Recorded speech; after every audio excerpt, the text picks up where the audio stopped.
y a une journée où Daniel il était à l'Église du Plein Évangile parce qu'il venait des PBC, il venait du Collège biblique en Ontario, et ça faisait quelques années qu'il parlait pratiquement seulement qu'anglais. Et il avait perdu son français, pas au point de ne pas capable, mais d'avoir des blocages et tout ça. Et là, le pasteur qui est en charge à ce moment-là, c'est Pierre Hébert. Et le pasteur Pierre Hébert, il va le présenter comme étant en stage. Moi, je ressens l'appel de Dieu sur ma vie. Fait que là, il est présenté en avant. Le dimanche d'après, on embarque dans le même autobus en Grignon pour aller à l'église. Lui, il est vêtu de blanc à ce moment-là, je me souviens. Il est assis dans le fond de l'autobus, puis moi, René, je ressens l'appel. Qu'est-ce que tu penses que j'ai fait? Tu es assis à côté de lui. Puis là, hey, comment tu as fait? Parce que René, comment le Seigneur t'a appelé? Puis qu'est-ce qu'il faut faire pour que. Hey, 20 minutes de route, j'ai pic-à-piac. Lui, il avait mal à la tête. 2 ans après, il m'a dit, je t'aurais passé par la fenêtre d'autobus. Notre amitié a commencé là. Parce qu'il doit s'être dit, il dit, gars, il est épouvantable, il va falloir que tu l'aides, Seigneur, aide-moi à l'aider à quelque part. Mais je ne sais pas, ça l'a cliqué ensemble. Et à un moment donné, dans le ministère, j'ai eu la grâce de pouvoir être sur son ministère comme assistant pasteur à Berthierville. Et vous donner à ce moment-là comment on était à l'Église. Et je ne vous dis pas que c'est le modèle qu'on veut revoir. Mais à ce moment-là, il y avait des réunions dimanche matin, dimanche soir, lundi, mardi et mercredi soir. Et le dimanche après-midi, on allait dans le centre-ville de Berthier pour prêcher l'Évangile. Tu sais? Alors, et vous savez, comme assistant pasteur, Daniel m'a vraiment bien dompté. Des fois, il m'appelait et dit « Ah, j'oubliais, je prêche demain matin. » Donc, je préparais le message, mais j'ai eu pire que ça. J'ai quelqu'un qui était là dans la réunion, dit « C'est René qui prêche le matin, le Saint-Esprit me montrait ça. » Dès le début, moi, j'étais comme assez organisé par le Seigneur pour être capable de faire, d'être Lucky Luke, là, être capable de tirer vite.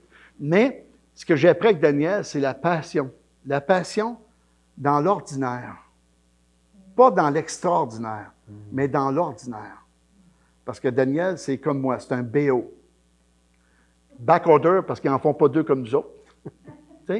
Mais bien ordinaire. Et toute sa vie était caractérisée par ça. Et quand j'ai eu des grands besoins dans ma vie, je pouvais l'appeler, compter sur lui, et il priait pour moi, et vice-versa. Je peux vous dire que Daniel est le frère que je n'ai pas eu. J'ai un frère qui s'appelle Jocelyn, j'ai 3 sœurs, mais je n'ai pas de deuxième frère, et Daniel est, pour moi, le frère que je n'ai pas eu dans ma vie. C'est pour vous dire la grande richesse qu'on a ensemble, de pouvoir se parler des vraies choses, et c'est Daniel et Louise. Maintenant, moi, j'ai une habitude comme pasteur, toutes les fois que je reçois un invité pour la première fois dans l'Église, on le fait lever, lui et son épouse. On prie d'abord pour l'épouse, parce qu'on oublie souvent l'épouse. Puis moi, je suis quelqu'un qui n'oublie jamais les épouses. J'ai rien entendu. Alors, c'est vrai que je l'oublie des fois. Et à partir de là, j'aimerais qu'on puisse juste vous lever debout, puis on va vous entourer. Ceux qui voulez venir prier avec nous, venez. On va juste les entourer de prières. Et si vous avez à cœur de prier pour la guérison, sentez-vous libre. Notre sœur est malade. On va prier pour elle aussi. Notre frère aussi est aussi malade, de prier pour les deux. Mais ils servent le Seigneur et c'est extraordinaire, malgré la maladie. Et moi, j'honore de telles personnes devant le Seigneur qui sont fidèles, même à ce moment-là. Donc, je vous demande de vous avancer ici. Puis ceux qui veulent venir entourer, on va les entourer. Puis après, on va pouvoir commencer. Amen. J'aurais des blagues à vous dire sur Daniel, mais vu que c'était à la télévision, je ne le ferai pas. Alors, ici, soyez pas gênés de vous avancer, autant les diacres de l'Église que les autres membres, mais les entourer d'amour. Amen. Virez-vous bas, ils vont vous voir. Moi, je suis habitué de vous voir. Ça fait des années que je vous vois. Amen. Hallelujah. Gloire à Dieu. Alors, je vais être le dernier à prier. Et peut-être que je ne prierai pas, parce que si les prières sont faites, sont bonnes, je vais juste dire Amen. Amen. Allez-y. Sentez-vous libre. Seigneur, moi, je ne connais pas leur situation. Toi, tu la connais, tu es mieux qu'eux-mêmes encore. Seigneur, je te prie de venir mettre ta main guérissante sur chacun d'eux, Seigneur, sur Louise et sur Daniel, Seigneur. Et c'est en ton nom que je te prie, Jésus. Amen. Okay. Merci Seigneur, parce que l'unité fait la force. Nous sommes réunis en ton nom aujourd'hui par ton amour. Ton amour est puissant, Seigneur. Ta main est toujours là pour agir, Seigneur. Tu dis que par tes meurtrissures, Nous avons été guéris, Seigneur. Alors, qu'ils puissent être guéris, Seigneur, maintenant, parce que tout est accompli, Seigneur. Alors, en ton nom, Seigneur Jésus, tu les guéris. Tu les touches, tu les délivres, Seigneur, de toute leur situation, leurs maladies, leurs douleurs, Seigneur. Jésus-Christ, c'est la puissance, Seigneur, de donner ta vie pour nous sauver, de nous racheter pour la vie éternelle. Seigneur, c'est un plus quand tu nous guéris, Seigneur. Merci. On te remercie d'avance parce qu'ils ont déjà été guéris. Yes. Seigneur, on ne va pas oublier Louise. Seigneur, combien d'épouses de pasteurs sont oubliées dans la prière de leur couple? On nomme le nom du pasteur, leur ministère du pasteur.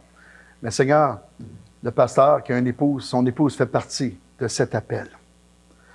Je te prie, Seigneur, de mettre ta main. Daniel connaît mon cœur pour lui. Et Louise connaît notre cœur pour elle aussi. Mais ce matin, particulièrement, pour Daniel, que tu mettes ta main glorieuse sur notre sœur.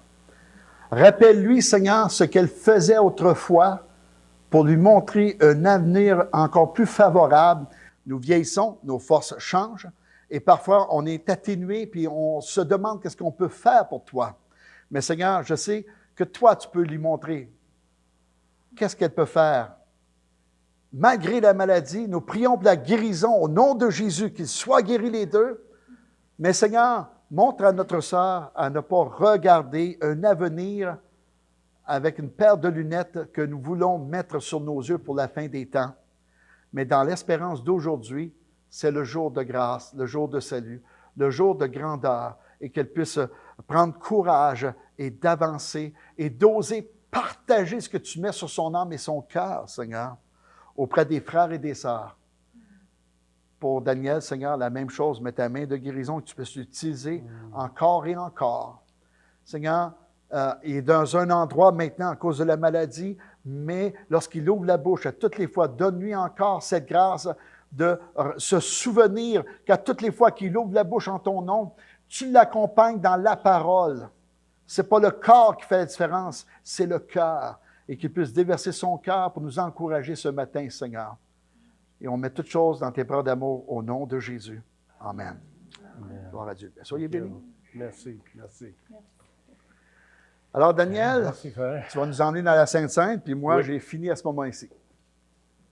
Nous sommes vraiment heureux d'être avec vous ce matin. C'est la première fois que nous venons à cette assemblée et seulement la deuxième fois qu'on est venu à Victoriaville. Et vous avez vraiment une belle ville. Super.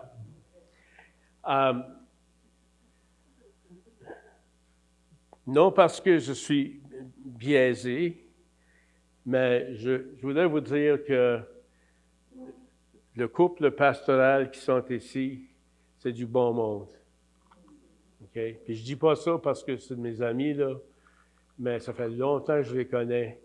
Et honnêtement, j'espère que vous apprenez à apprécier. Vous êtes bénis. Bénis, c'est vrai. Et très peu d'hommes que je connais peuvent décortiquer la parole de Dieu comme le pasteur René. Et très peu de femmes peuvent endurer un homme comme René.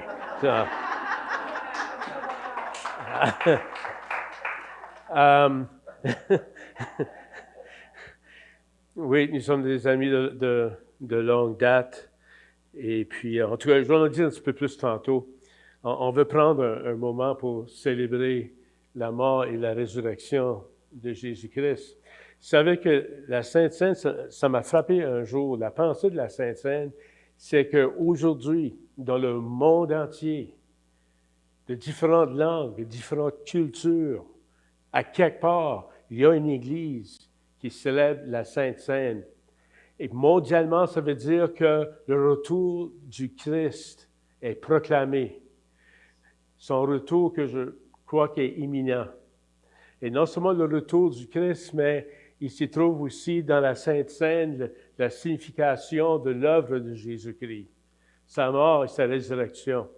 Et puis, en tout cas, c'est une chose merveilleuse. Maintenant, à l'époque, c'est vrai qu'il célébrait avec un gros repas. Hein, on était bien là-dedans, nous autres. Hein? Et puis, mais comme vous le savez, dans l'Épître aux Corinthiens, il y avait des abus qui arrivaient. Il y en a qui allaient juste pour y manger. Et puis, l'apôtre Paul a fallu adresser ce problème-là. Mais aujourd'hui, c'est certes que ça ne sera pas pratique de faire un gros repas à chaque fois qu'on fait la Sainte Seine à cause de notre culture, etc., nos situations familiales, le travail, ainsi de suite. Mais c'est important quand même de célébrer la Sainte Seine et puis d'arrêter à un moment donné de le culte pour prendre ce temps, pour remémorer ce que Jésus-Christ a fait pour nous, pour proclamer. Et puis, vous le faites peut-être une fois par mois. C'est ça. Il y en a qui le font à tous les semaines, les églises chrétiennes. Écoute, la Bible ne dit pas combien de fois de le faire, mais nous savons que les premiers chrétiens du premier siècle, chaque fois qu'ils se réunissaient et puis ils mangeaient ensemble, semblerait-il, ils prenaient un temps, quelque part au milieu du repas. Oh, arrête, oui, on va prendre un temps pour remémorer notre Seigneur. Et quelqu'un prenait le pain et l'autre le coupe de vin et puis faisait ce geste pour se rappeler. Alors, ce matin, la Bible dit, parce que Paul avait exhorté l'Église, mais que chacun s'examine soi-même, s'éprouve soi-même. Parce qu'à ce temps-là, il y avait des abus, il y a des gens qui venaient juste pour manger, mais aussi, je crois, en étant que nous sommes pécheurs sauvés par la grâce de Dieu, on a tous des choses qu'on doit confesser. Et puis, je me rappelle, moi, rencontrer des chrétiens de certaines églises, lorsque tel un tel de la communauté venait, tu sais, il ne faut pas donner la communion à celui-là là, parce qu'il vit dans le péché et tout ça. L'apôtre Paul n'a pas dit « éprouvez-leur ». Il a dit que lui ou elle s'éprouvent eux-mêmes. C'est entre eux et Dieu, cette confession-là, à ce moment-là. OK? Et puis après ça, s'il y a un problème, ben, en tout cas, c'est toute la question de discipline selon la parole de Dieu, etc. Alors, c'est quand même un moment sérieux. Alors, je vais inviter maintenant les préposés à s'avancer, distribuer les éléments. Et puis, peut-être pendant qu'ils font ça, je pourrais faire un chant. Tiens. OK. Où est-ce que j'ai mis mes lunettes? Non, ils sont là. Alléluia.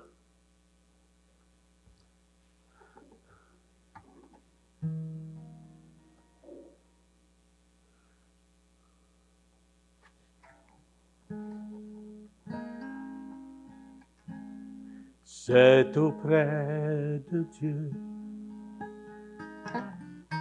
Je veux me tenir. Il est mon Seigneur, mon roi. C'est auprès de Dieu. Je peux ressentir tout l'amour qu'il a pour moi. C'est auprès de Dieu que je voudrais grandir, entendre le son de sa voix. Je viens devant le trône, par ta grâce je me tiens, en ta présence je lève les yeux vers le lieu saint, pour contempler ta face. Je veux rester près de toi. C'est auprès de Dieu que je veux me tenir. Il est mon Seigneur, mon roi. C'est auprès de Dieu que je peux ressentir tout l'amour qu'il a pour moi. C'est auprès de Dieu que je voudrais grandir, entendre le son de sa voix. Je viens devant le trône, par ta grâce je me tiens, en ta présence je lève les yeux vers le lieu saint pour contempler ta face. Je veux être près de toi, je viens devant le trône, par ta grâce je me tiens, en ta présence je lève les yeux vers le lieu saint pour contempler ta face. Je veux être près, je veux être près, je veux être près de toi.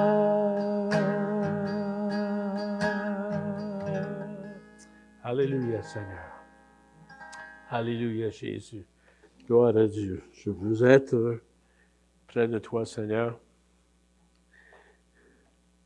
Amen. Amen. Alors, la parole de Dieu nous dit dans Corinthiens, chapitre 11, des paroles que vous êtes très, très familiers avec.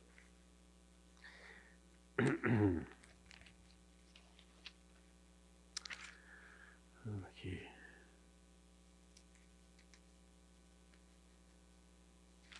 Voilà. OK. L'apôtre Paul déclare, « Car j'ai reçu du Seigneur ce que je vous ai enseigné. C'est que le Seigneur Jésus, dans la nuit où il fut livré, prit du pain. Et après avoir rendu grâce, le rompit et dit, « Ceci est mon corps. » Il a brisé le pain. C'était une leçon d'objet. Il a pris un objet, le pain, pour démontrer comme le pain était brisé, son corps s'est brisé. Qui est rompu pour vous. Faites ceci en mémoire de moi. Alors, je vous invite à manger ensemble. Alléluia, Jesus. Merci, merci. Merci.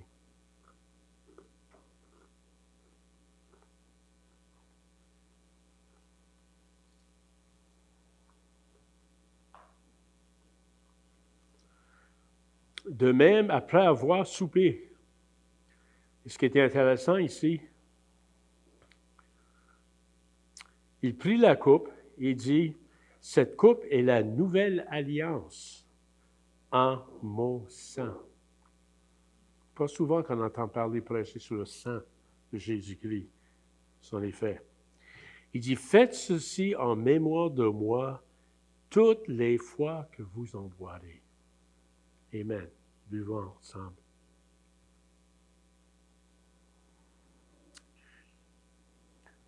Alors, Seigneur, nous sommes reconnaissants pour ta grâce, pour ta mort, ton sacrifice qui nous a sauvés. Alléluia.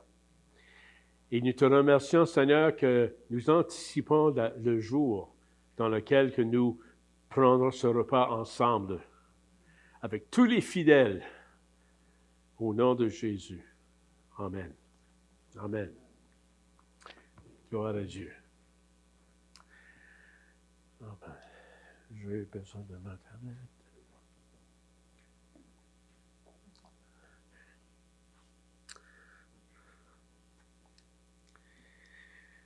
Alors,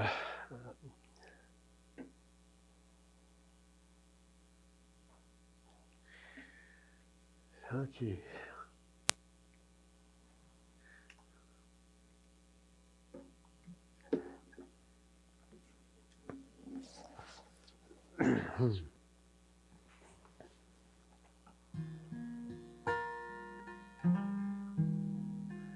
Je viens dans ta présence, me prosterner.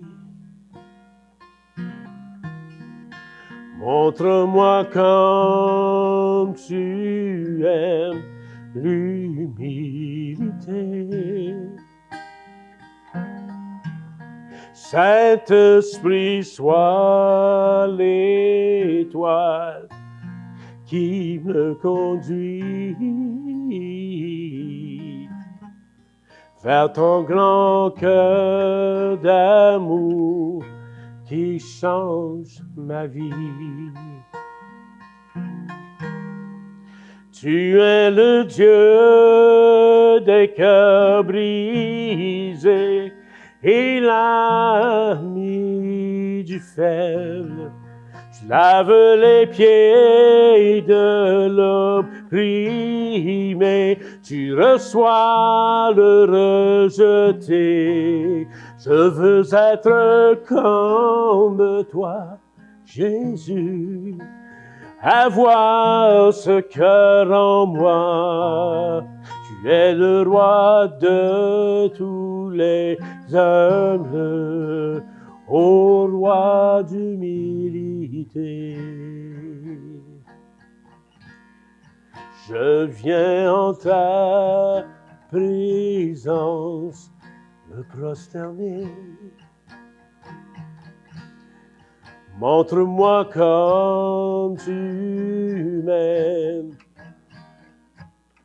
l'humilité. Saint-Esprit, sois l'étoile qui me conduit vers ton grand cœur d'amour qui change ma vie.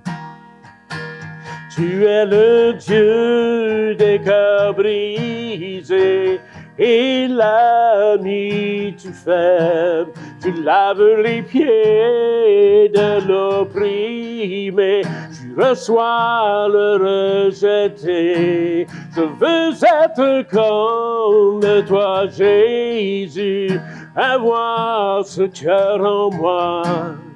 Tu es roi de tous les humbles, ô roi d'humilité. Tu es le Dieu des cœurs brisés et l'ami du faible. Tu laves les pieds de l'opprimé. Tu reçois le rejeté. Je veux être comme toi, Jésus, avoir ce cœur en moi. Tu es le Dieu de tous les humbles, ô roi d'humilité. Tu es le Dieu de tous les humbles, ô roi d'humilité.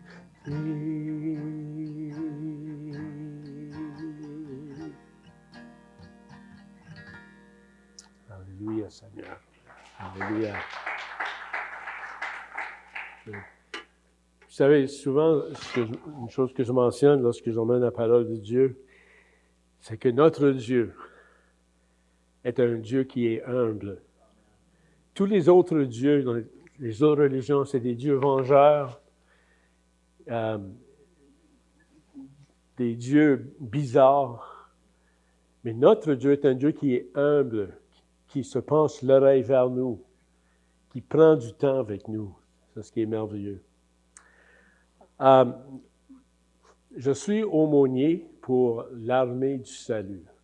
Qu'est-ce que ça veut dire? Aumônier veut dire, c'est quelqu'un qui est pasteur à tous les gens de toutes les pensées.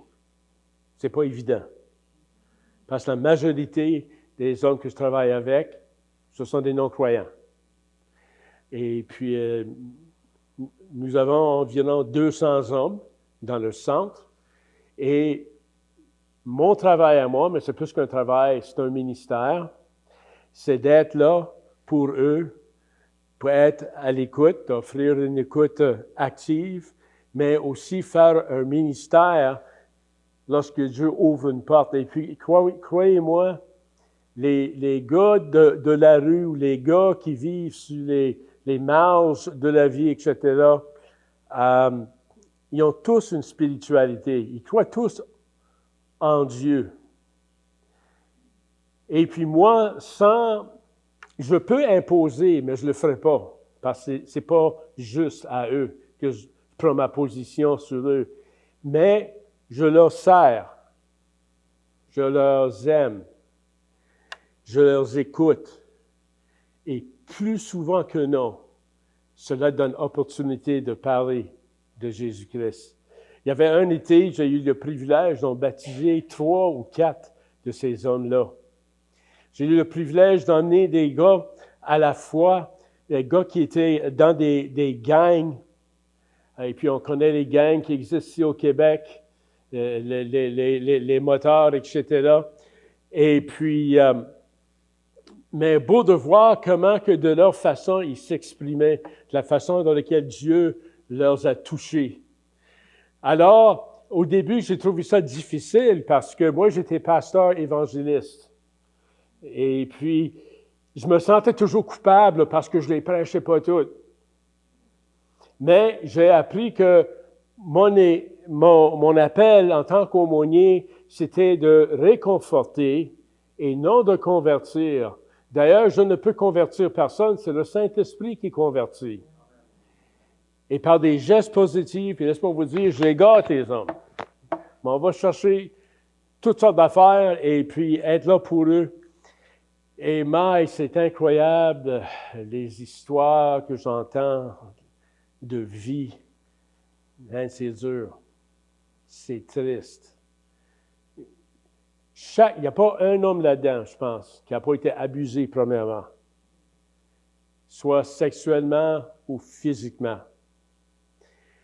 Et puis, je me rappelle, il y avait un gars, il venait juste de sortir de la prison, il a fait 25 ans.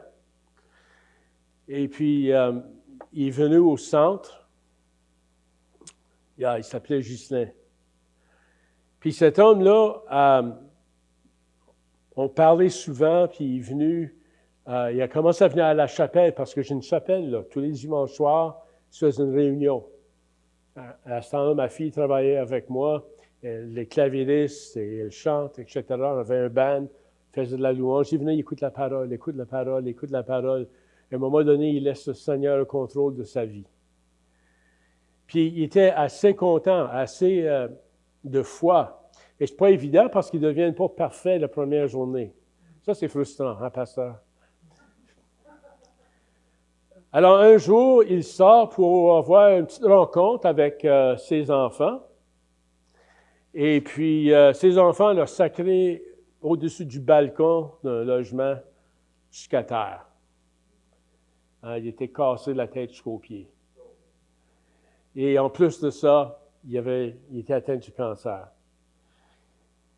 Et lorsqu'il m'appelait, puis il m'appelait souvent, il n'a jamais lâché la foi.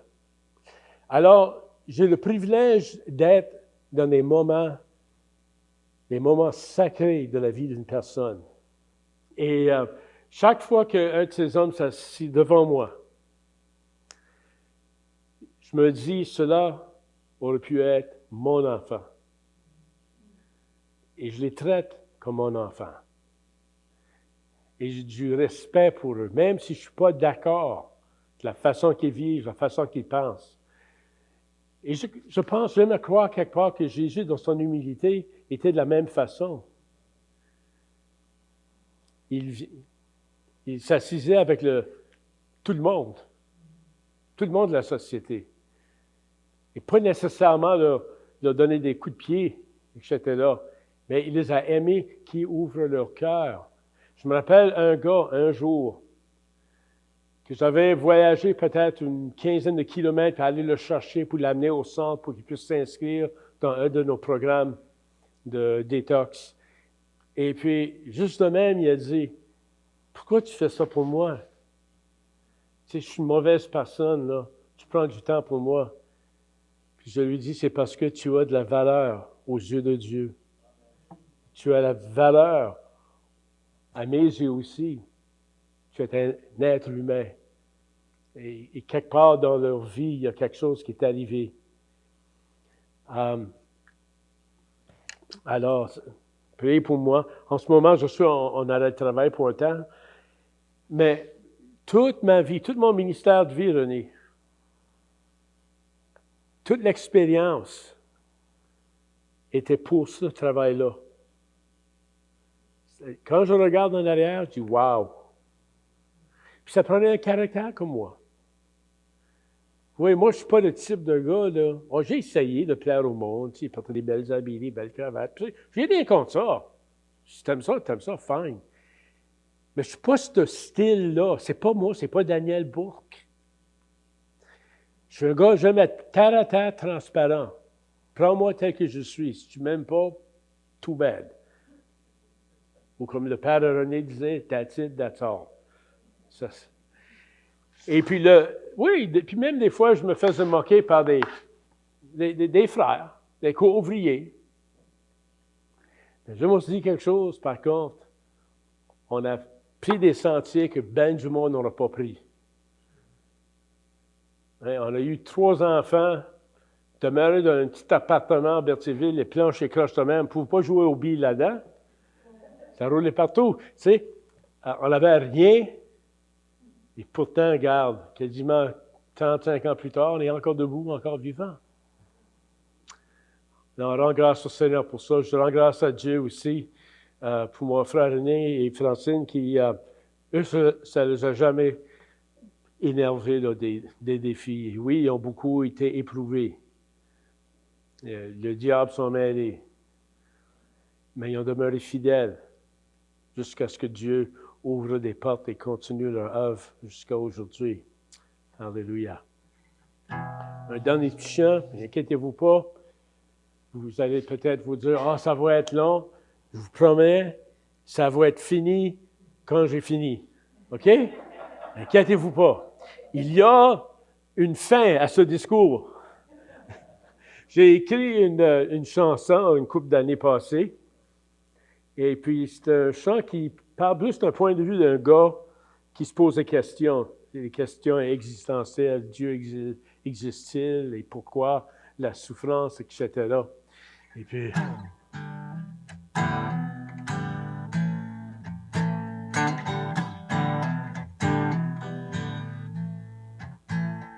C'est samedi soir et je traîne dans la rue.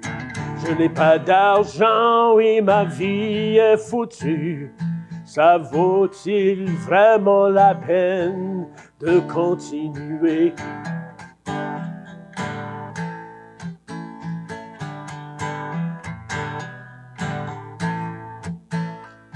Je me trompe tout seul dans cet univers. Pour les uns, c'est le ciel, pour moi, tout est à l'envers. Je vagabonde à l'ombre de la misère.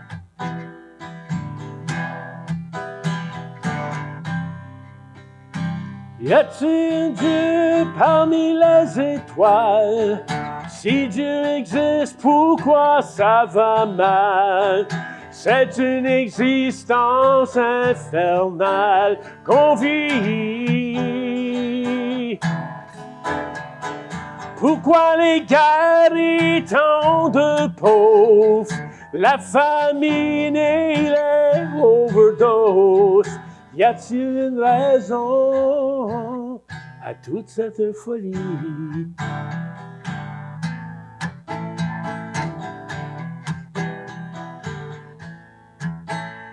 On se fie à l'homme et ça va mal. Le gouvernement a perdu les pédales. Ils sont ivres de pouvoir à notre détriment. La religion a fait ses dégâts et la méditation n'enlève pas tous les tracas. On est battu comme un drapeau agité par le vent. Sommes-nous les seuls parmi les étoiles? Si Dieu existe, pourquoi ça va mal? C'est une existence infernale qu'on vit.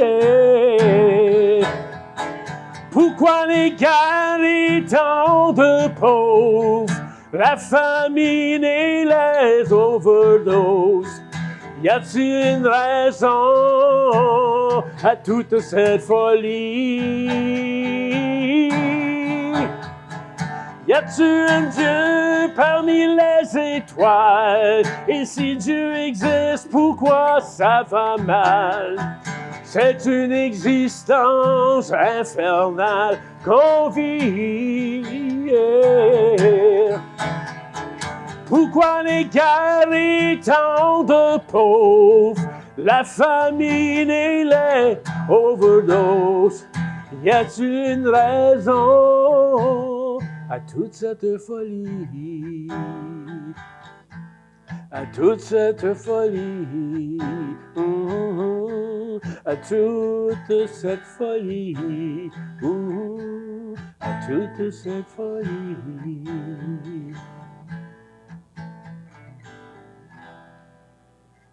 Amen. Alors, c'est un chant qui amène la personne, porte la personne à réfléchir. Et si on avait plus de temps, j'aurais aimé vraiment partager les moments à mon travail que j'ai à partager. À tous les semaines, je fais un atelier sur la spiritualité.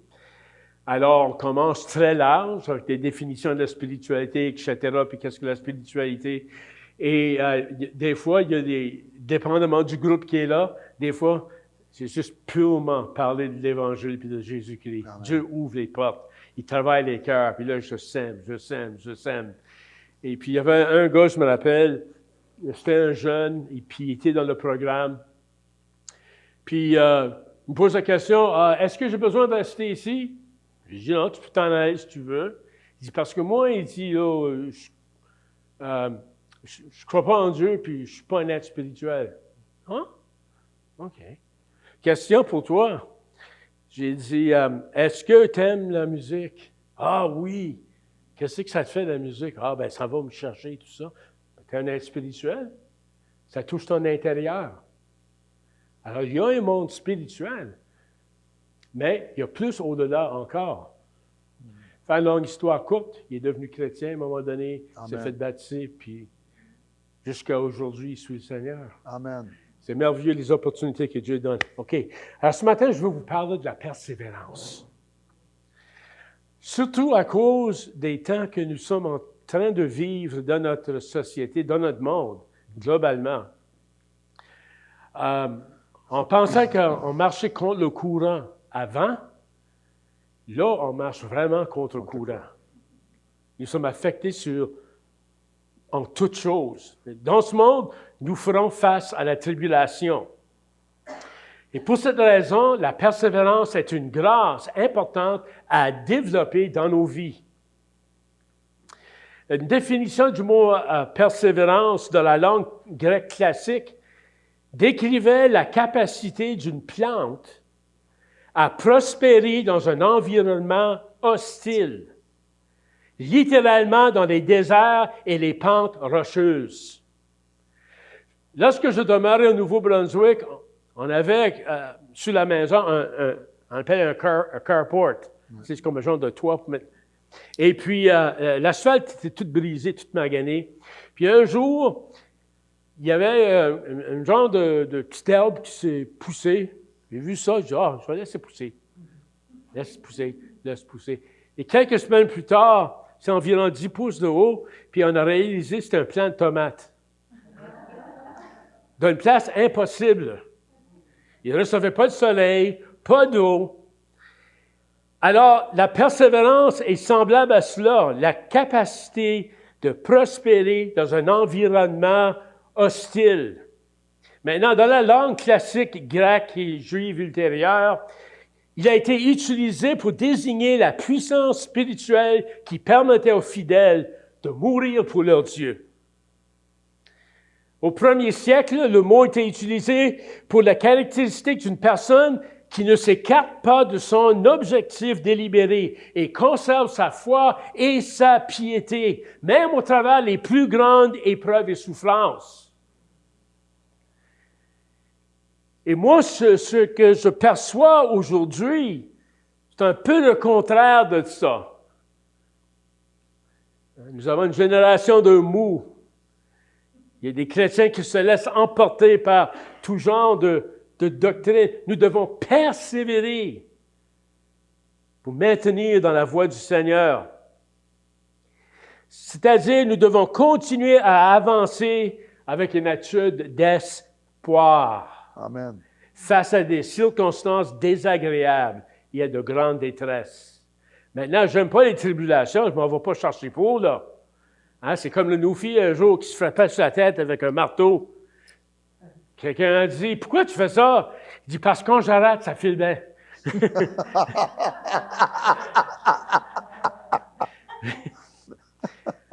Mais on a besoin de persévérance. Parce que les chrétiens feront face à des tribulations. Moi, les preachers là, qui prêchent que la vie du chrétien, c'est une vie de victoire continuelle, et puis si Dieu t'a donné la victoire, tu ne perdras jamais, etc., etc. Dieu va te prospérer parce que c'est sa volonté. Moi, quand je lis la Bible, je vois un peu le contraire. Jésus a dit, « Je vous ai dit ces choses afin que vous ayez la paix en moi. Vous aurez des tribulations. Dans le monde, mais prenez courage, j'ai vaincu le monde. » Yes. Dans les Actes des Apôtres, il est écrit, Luc a écrit, que les premiers chrétiens, ils fortifient l'esprit des disciples, les encourageaient à persévérer dans la foi et disaient, c'est à travers beaucoup de difficultés qu'il nous faut entrer dans le royaume de Dieu. Donne ça à votre prédicateur de prospérité.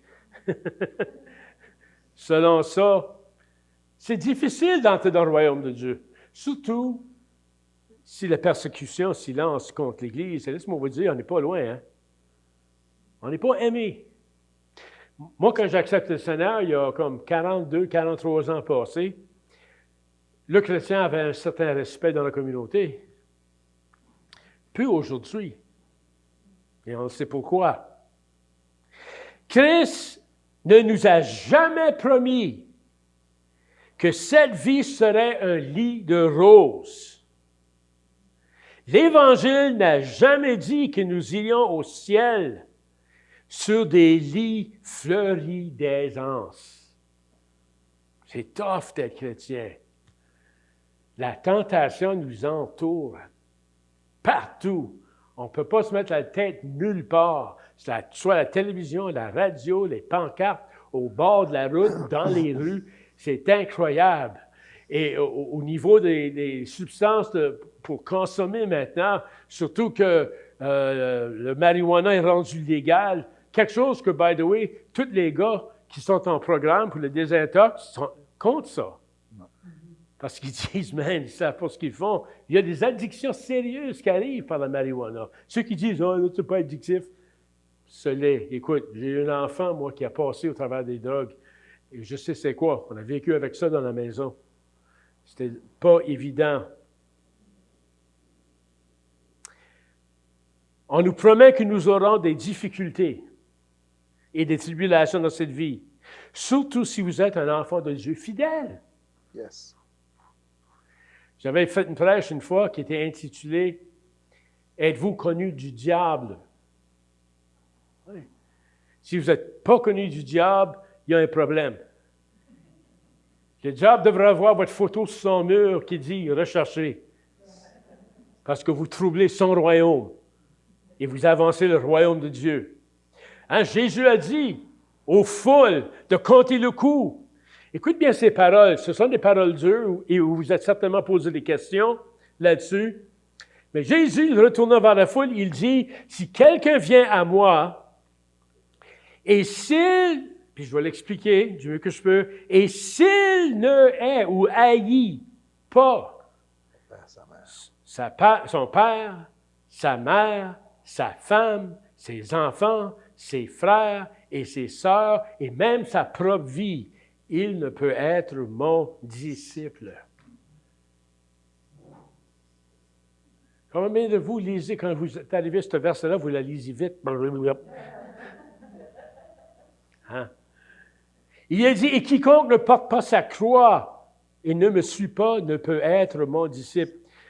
Vous voyez, le sens que Jésus parlait, selon certains, c'est que ces personnes se caractérisent d'abord par leur prise de distance par rapport à la haute valeur culturelle accordée à leur réseau familial, qui était primordial à cette époque-là. Les liens familiaux étaient quelque chose de très fort. Un peu comme ici au Québec, hein, les liens familiaux sont forts. Autrement dit, dans ce contexte, la haine n'est pas une qualité affective, mais un désaveu de l'allégeance primaire à ses proches. C'est-à-dire, c'est Dieu en premier de ma vie. Maintenant, vous dites, bien, ça peut arriver. Tu sais, quand Jésus dit dans les derniers temps, on sera haï même par ceux de notre propre maison. Ça peut arriver.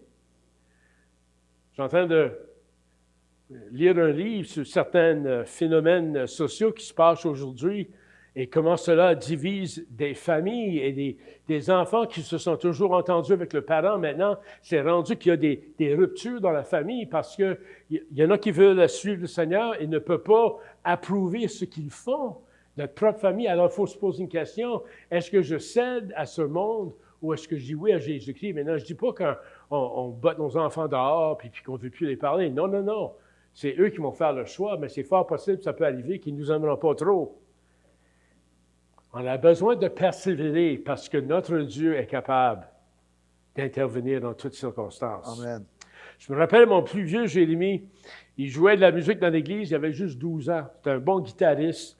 Et puis, à un moment donné, il a arrêté de jouer. Puis on dit, ben, pourquoi tu as arrêté de jouer? Ben, je me sens pas bien parce que je suis vraiment pas le Seigneur. Et pour une douzaine d'années, c'était l'alcool, c'était la drogue, etc.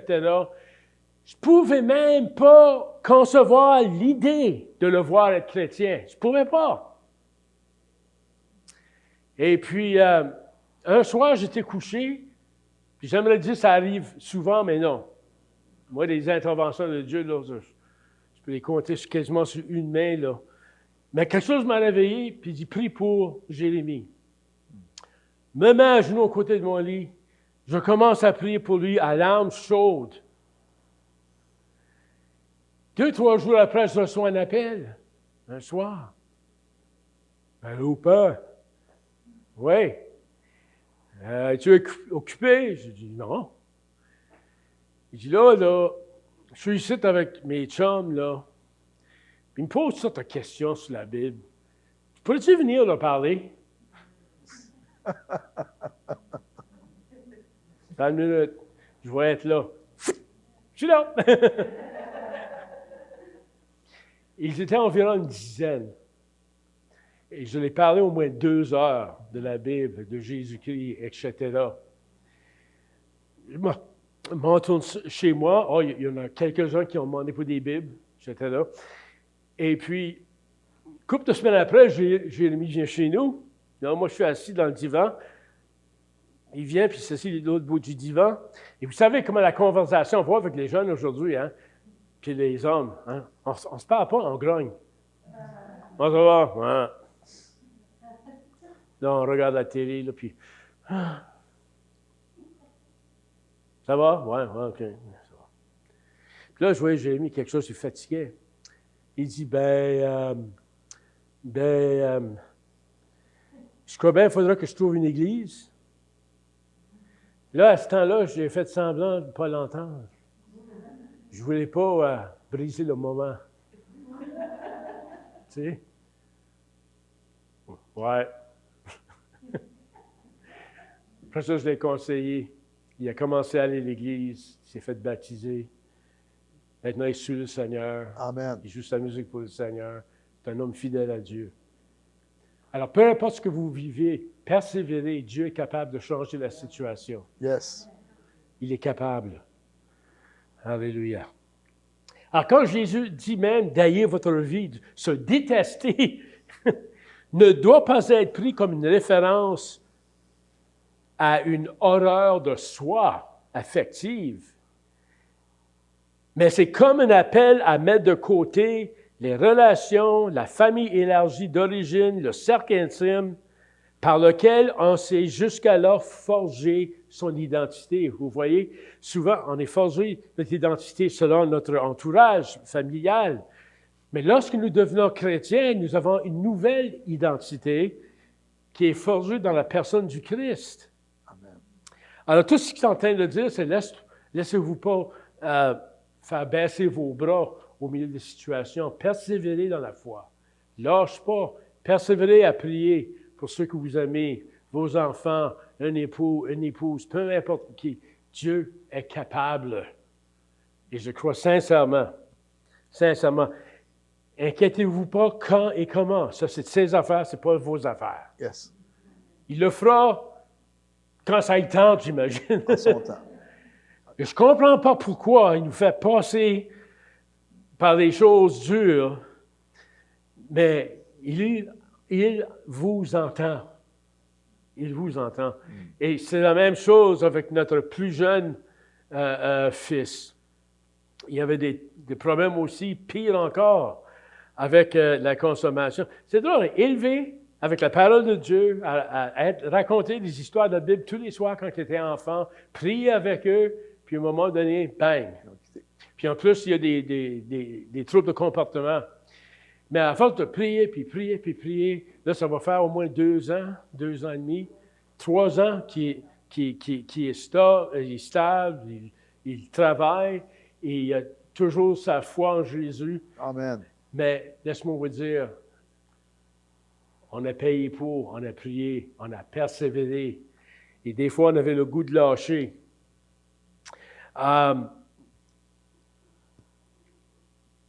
Jésus a dit à l'Église d'Éphèse, « Je connais tes œuvres, ton travail et ta persévérance. » Que tu as de la persévérance, que tu as souffert à cause de mon nom, que tu ne t'es point lassé. Jésus voit notre persévérance. Et dans le contexte ici de ce passage de l'Apocalypse, il parlait de ceux qui étaient des faux apôtres, persévérer dans la bonne doctrine. Et aujourd'hui, c'est facile. Vous voulez avoir quelqu'un qui prêche ce que vous aimez? Va sur YouTube, il y en a en masse. Hein? Il y a maintenant des églises pour des homosexuels, il y a des camps chrétiens nudistes. Ouais. Ils disent, ben Adam et Ève étaient nus. Je me demande juste si le pasteur, il a un pupitre en vitre. Mais ça, c'est là. Ça n'a pas d'allure. Mais on est rendu là. Eh oui. Il faut persévérer dans la bonne doctrine. Amen. Paul y parle dans l'épître de Timothée de ceux qui se laissent emporter par tous les vents de doctrine. Puis il dit clairement, ce sont des doctrines de démons. Ce n'est pas fixé sur Jésus-Christ, c'est fixé sur soi, Yes. soi-même. Qu'est-ce que moi je peux faire? Qu'est-ce que moi je peux gagner? Comment moi je peux profiter au nom de la prospérité? Écoute, c'est facile de prêcher la prospérité quand tu as une congrégation de 10 000 personnes puis tu as un gros salaire. Oui, tu vas prêcher tes prospères parce que tu l'es. Mais pour des gars qui bûchent dans l'œuvre, des petites œuvres, et qui vivent avec ce qu'ils reçoivent, c'est une autre paire de manches. Même, Jésus a dit que Dieu bénit les bons et les méchants.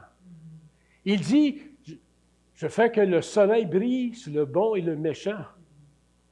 Je fais que la pluie descend sur les bons et les méchants. Tu sais, des fois, on est béni, puis elle dit, ah, regarde, Dieu m'a béni, oui. Puis ton voisin en face, là, qui a un gros yacht de 30 pieds et tout ça, tu ne penses pas qu'il n'est pas béni de Dieu, lui? Il y a plus que moi, hein? Oui, des fois, on pense qu'on a une relation exclusive avec Dieu quand ça vient à ses bénédictions. Notre Dieu bénit qui il veut, quand il veut. Il n'a pas promis qu'on aura toute la même chose. Juste en passant, OK? C'est pas d'accord avec ça, vous parlerez avec lui ici. Moi, je m'en vais après. Je fais mes bagages, puis je pars vite. Okay? On ne doit pas répéter l'infidélité d'Israël. Vous savez qu'au moment de l'Exode, il y avait de plus de 2 millions d'Israélites. La Bible dit qu'il y avait 603 550 hommes de plus de 20 ans. Ça, c'est juste les jeunes hommes de plus de 20 ans. Ça ne compte pas tous ceux de moins de 20 ans. Et ça ne comptait pas les femmes. Alors, il y en a des érudits qui disent qu'il y avait au moins 2,5 millions d'Israélites dans l'Exode. Et pourtant, seulement 2 ont persévéré et ont atteint la terre promise. Et même le leader, il n'a pas traversé, Moïse, parce qu'il était désobéissant. Il dit, non, toi, tu vas le voir de loin, là, mais ça va être comme pogner une nuée. Tu sais, j'ai toujours dit, moi, le ciel, on parle d'un banquet, puis moi, je pense pour les gars qui étaient tannants, tu sais, Dieu va se servir du ballonné, puis à côté du beau homard, puis quand on va pour pogner l'homard, ça va être comme la... on passe au travers. Ballonné pour toi. Belle espérance. C'est encourageant. J'espère que c'est pas de même. Paul nous exhorte à ne pas imiter les Israélites.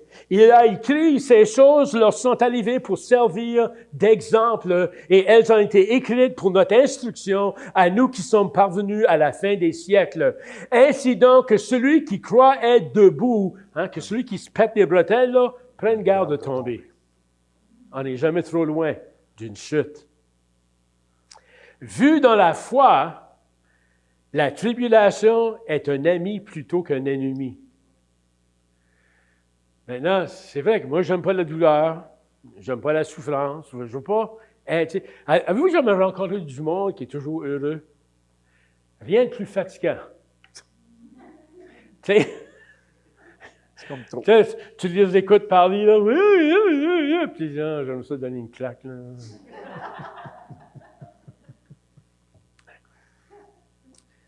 Parce qu'on n'est pas toujours heureux. Mais selon la Bible, je devrais voir mes tribulations comme un ami. OK, je vais sauter les bouts parce que j'en ai beaucoup à dire. Il dit de ne pas se plaindre. Il a écrit dans le Corinthiens, ne murmurez point comme murmurèrent quelques-uns d'eux. C'est la même manière qu'il dit ça, quelques-uns d'eux. C'était toute la gang.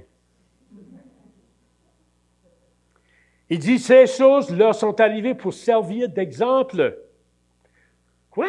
Oui, Dieu, dans son grand schéma, dans son plan, il a dit, vous allez partir, mais c'est pour que vous puissiez être l'exemple pour l'Église. Réjouissez-vous de l'œuvre de Dieu dans votre vie. Moi, ça fait 2 fois que je suis quasiment mort. Première fois, il y a comme 13 ans passés.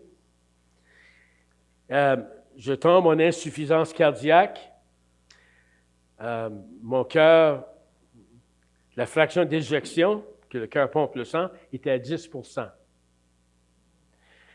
Je m'en vais à l'hôpital, puis à l'hôpital, à ce temps-là, la Royal Victoria, il y a des pentes à l'intérieur de l'hôpital. Je ne pouvais plus. Je dis à Louise, je ne peux plus. Il faut me chercher une chaise. Et puis, on me met dans l'urgence. Et puis, il y avait un médecin là, puis il dit, attends une minute, je vais appeler quelqu'un. Il dit, à cette heure-là, il doit être fini de travailler, attends une minute. Il appelle un gars, il dit, « Hey, j'ai un patient ici, je sais que t'es fini, mais tu pourrais-tu venir? » Pas de problème, il dit, « Je vais y aller. Je vais y aller. » Et grâce à cet homme-là, je suis vivant aujourd'hui. Amen. Parce qu'il a vu mon cœur, il a dit, « Monsieur Book, il dit, êtes-vous un alcoolique? » Non, je ne bois pas. Tu as le cœur d'un alcoolique. Il est détruit, man. Alors là, ils ont été capables de donner un régime de médicaments, etc. Faire une longue histoire courte. 5 ans après, j'ai eu vraiment un miracle. Où est-ce que mon cardiologue, c'est elle qui a fondé le département d'insuffisance cardiaque à Montréal. Elle me dit, « Monsieur Bourque, comment vous vous sentez? » Je dis, « Ben correct. » Elle dit, « Parce que je ne comprends pas tes résultats ici. »« T'as rien! » Il est rendu, rien. Ton cœur fonctionne normalement, tu n'as plus de palpitations, tu n'as rien.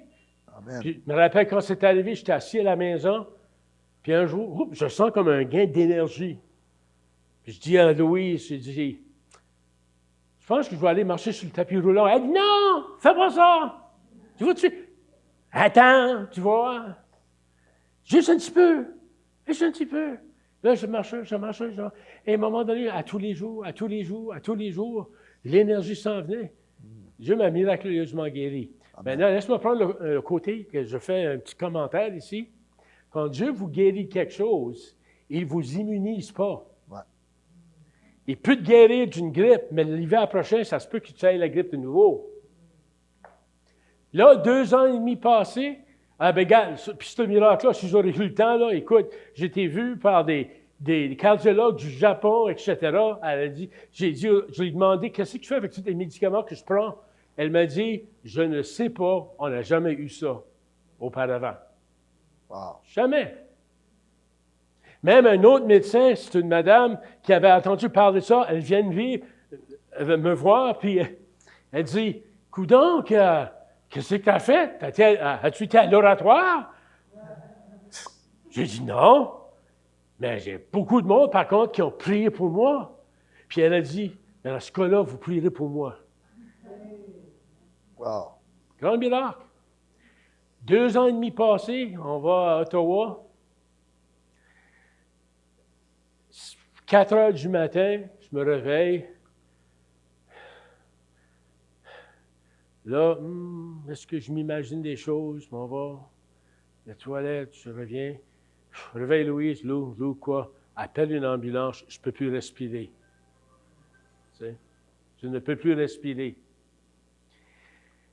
L'ambulance vient finalement. Et je mourais. Il ne pouvait rien faire.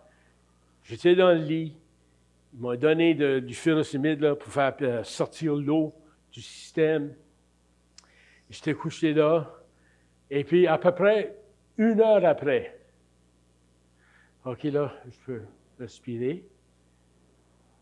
Le médecin vient.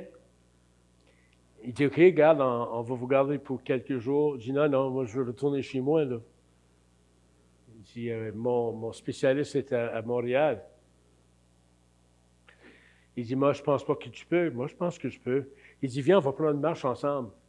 On fait le tour à l'intérieur de l'hôpital. Ça va bien. Il dit, OK, il s'est gratté la tête. Et puis, je suis encore là. Ça a fait 2 fois. J'étais au seuil de la mort. Dieu me l'amène tout le temps. Il faut dire que c'est lui parce qu'il n'y a pas de médicament qui peut. Tu sais. Mais là, j'ai eu des stents. Tu sais, j'en ai 9 stents. J'ai un pacemaker puis un défibrillateur ici.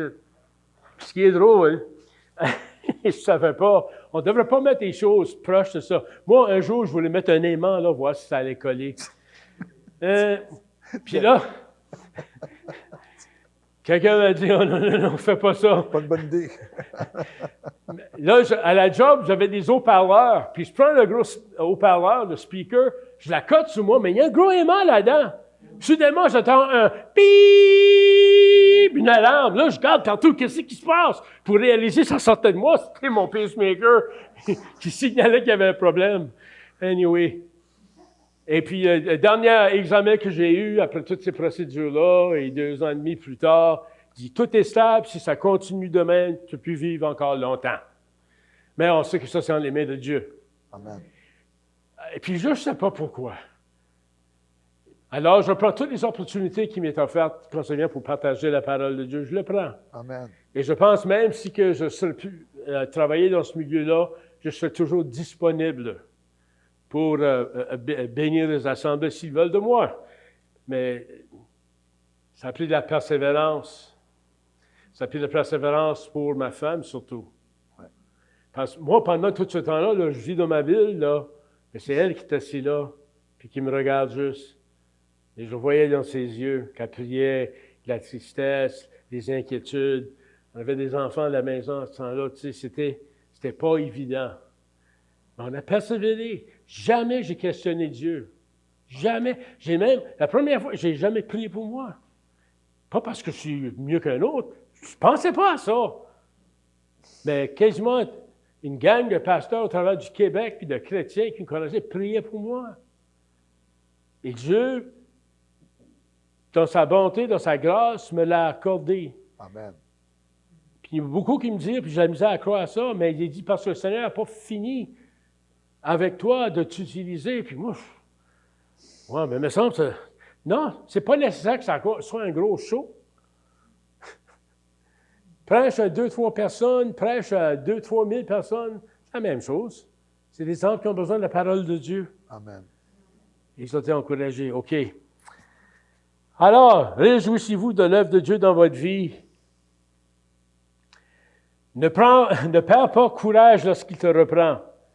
La Bible dit, car le Seigneur châtie celui qui aime. Moi, le Dieu, il m'aime trop. Et il frappe de la verge tous ceux qu'il reconnaît pour ses fils. Ça veut dire, des fois, il en met épais.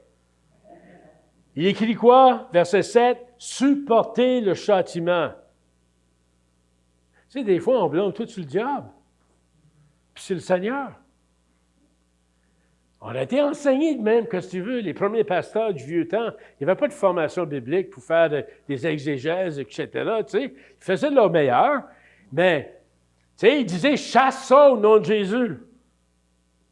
Je me rappelle, j'avais une sœur, quand elle est décédée une couple de mois passés, de ce style-là, tu sais, « chasse ça au nom de Jésus ». J'ai « ouais, il va te chasser, toi, moi. » Si Dieu veut le faire, il le fera. Il y en a dit aussi du diable. Selon ce que je lis dans la Bible, souvent, c'est du Seigneur. Vous voulez lire quelque chose de dur, vous pouvez lire dans le livre de Nombres. Je ne voulais pas le lire tantôt, mais peut-être. Écoute bien. Donc, j'ai encore une couple de minutes. Ça, c'est Dieu qui parle à son peuple. Il dit, vous observerez, vous mettrez en pratique tous les commandements que je vous ai prescrits. OK. Pourquoi? 3 raisons. Afin que vous viviez, que vous multipliez et que vous entreriez en possession du pays. OK. Souviens-toi de tout le chemin de l'Éternel, ton Dieu, qui t'a fait faire pendant ces 40 années dans le désert, afin de t'humilier et de t'éprouver. Alors, ceux qui disent que Dieu ne nous punit pas, c'est pas vrai. Il nous châtie. Ça arrive. Pour savoir quelles étaient les dispositions de ton cœur. Il y a un but à nos souffrances. Il y a un but. Des fois, le but, c'est que, oui, Dieu veut te guérir pour qu'il puisse être glorifié. Amen.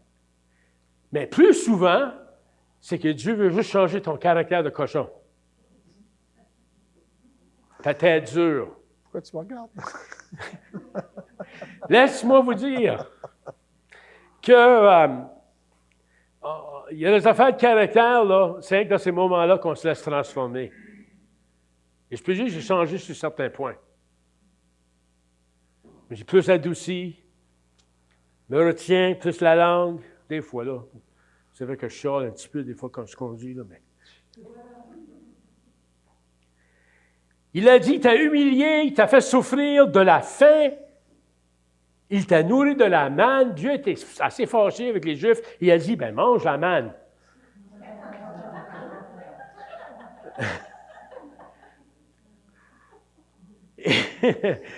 il dit, afin de t'apprendre que l'homme ne vivra pas de pain seulement, mais de chaque parole qui sort de la bouche de Dieu. Ah, Jésus avait cité ce verset-là. Il dit, ton vêtement s'est point usé, ton pied ne s'est point enflé pendant 40 ans. Il dit, il ne vous avait pas catché. Au lieu de dire, mais regarde, qu'est-ce que Dieu a fait de notre caractère? Vous êtes plein, murmuré. Ouh!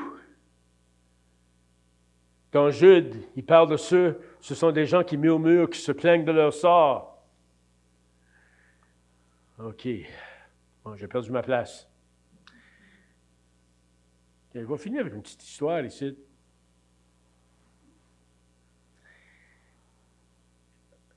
Apparemment, ici au Québec, on a un papillon qui s'appelle Saturni cecropia. Apparemment, c'est un des plus gros papillons au Québec. Tu sais, il est gros de même, là. Donc, mais il est gros. Ça fait peur. Ah! Puis, il y a un événement qui se passe avec eux. Puis ça, c'est que lorsqu'il est dans son état de cocon, là, ça se ne produit qu'avec beaucoup de lutte de la part du papillon pour se libérer. Et on rencontre souvent cette histoire, quelqu'un qui a vu un papillon traverser cette lutte. Et la personne a voulu faire du bien et aider le papillon, sans se rendre compte de la nécessité de la lutte. Alors le spectateur a coupé la coquille du cocon pour que le papillon puisse sortir. Bientôt, le papillon est sorti avec ses ailes toutes ratatinées. Et pendant que la personne le regardait, les ailes restaient faibles. Le papillon de nuit, qui en quelques instants aurait déployé ses ailes pour voler, était maintenant condamné à ramper, frustré d'être à jamais. C'est la belle créature de Dieu avait créé pour qu'il soit. Alors, ce que la personne de l'histoire ne savait pas, c'est que la lutte pour sortir du cocon était une partie essentielle du développement du papillon, du développement du système musculaire et du système de la poussée des fluides corporels dans les ailes pour les dilater.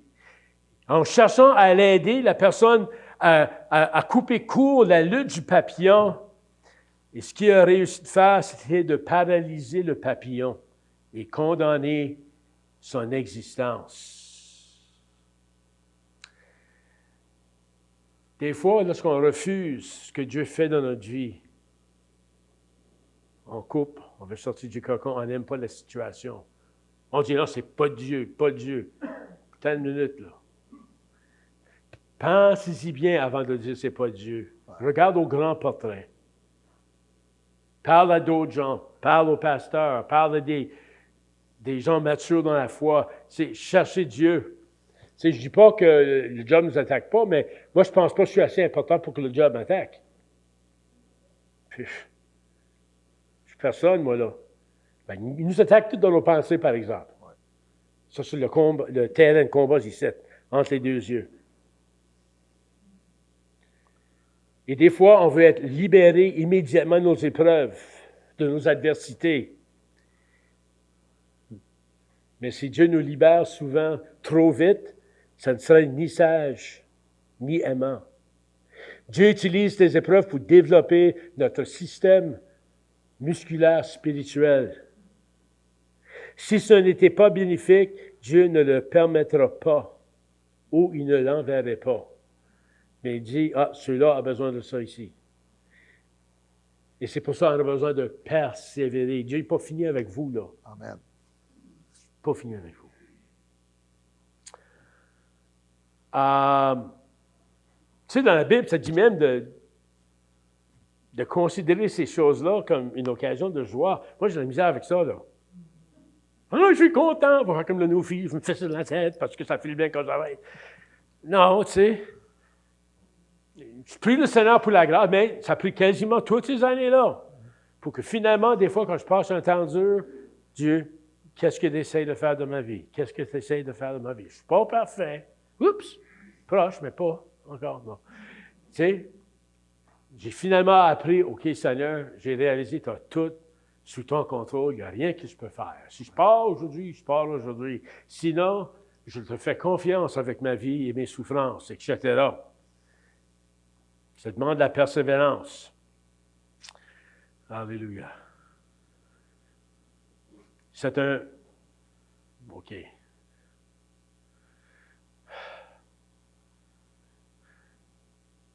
Je termine avec ça. C'est comme un marathon. Et le marathon chrétien est un sport d'équipe. Oui. C'est vrai. C'est un sport d'équipe. Vous connaissez le passage dans Hébreu. C'est une des raisons pourquoi on n'abandonne pas notre assemblée afin qu'on puisse s'encourager vu que le temps est proche. On s'encourage les uns les autres, etc. On a besoin de retrouver la simplicité de notre foi. Maintenant, je conclue vraiment là. Moi, j'ai ça quand les prédicateurs disent ça, puis après ça, ils recommencent un autre point, puis il dit encore, puis il recommence un autre point. Hey, il garochait mon suivi des fois. Je devais utiliser. Je traduisais un prédicateur une fois. La salle était pleine, il y avait comme 400 personnes là-dedans. C'était une réunion multiculturelle qu'on a faite. Puis il y avait de la bouffe, du manger. Il faisait chaud, pas de climatiseur. On crevait. Alors j'ai dit au gars, là, le petit prêche, là, 45 minutes. Il n'arrêtait pas. Il n'arrêtait pas. À un moment donné, devant tout ce monde-là, quoi? T'es fini. C'est fini. Moi, je traduisais pour lui. You're finished, sir. End it now. Va t'asseoir. Tu sais, vous ne voudrez pas moi comme pasteur. Je dis que... Je ne dis pas que c'était la meilleure chose à faire, mais c'est partie de mon caractère que le Seigneur travaille maintenant. Maintenant, j'ai des gants doux. OK. L'apôtre Paul. Je termine avec cette pensée-là, je vous promets. Il était au bout de sa vie. Il était en prison. Là, il écrit aux chrétiens.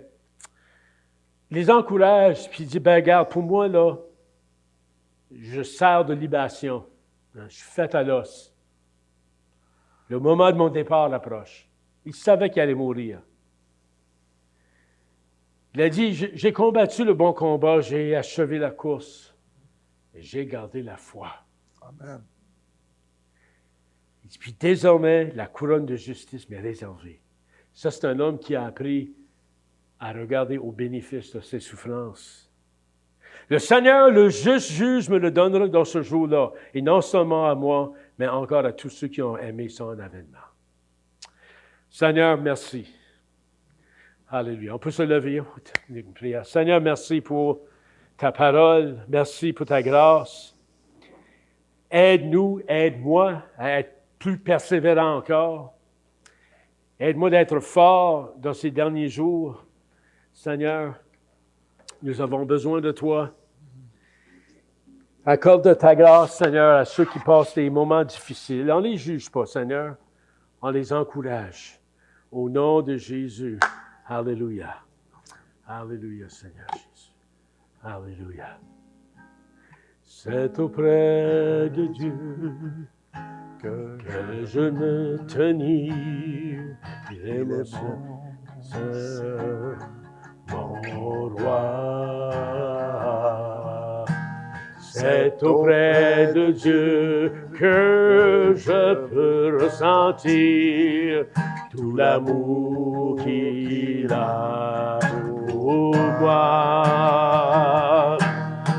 C'est auprès de Dieu que je voudrais grandir, entendre le son de sa voix. Oh, je viens devant le trône, car ta grâce me tient. En ta présence, je lève les yeux vers le lieu saint pour contempler ta face. Je veux être près de toi. Je viens, oui, je viens devant le trône. Par ta grâce, je me tiens. En ta présence, je lève les yeux vers le lieu saint pour contempler ta face. Je veux rester près, je veux rester près, je veux rester près de toi. Oh oui, Seigneur, hallelujah. Gloire à Dieu. Je viens devant le trône, par ta grâce je me tiens, devant ta présence je lève les yeux vers le sein pour contempler ta face. Je veux rester près, je veux rester près, je veux rester près de toi. Oh Jésus, hallelujah. Seigneur, peux-tu bénir ce que nous avons entendu et surtout retenir le mot persévérance dans le grec, cette plante qui pousse envers et contre tous dans un endroit où cela est impossible. Seigneur, montre-nous que persévérer dans le monde d'aujourd'hui, c'est la même chose que cette explication que notre frère Daniel nous a nommée. Et qu'on puisse s'en souvenir cette semaine, lorsqu'on priera, Seigneur, pour nos besoins, le besoin de nos frères et nos sœurs, de notre famille, que nous devons, nous, rester persévérants pour être un exemple à ceux qui nous entourent, afin qu'ils puissent avoir l'espérance que procure la persévérance. Je te prie de bénir le retour de tout et chacun à la maison, ceux qui voyagent loin, de les garder sur la route en protégeant, et ceux qui sont proches aussi.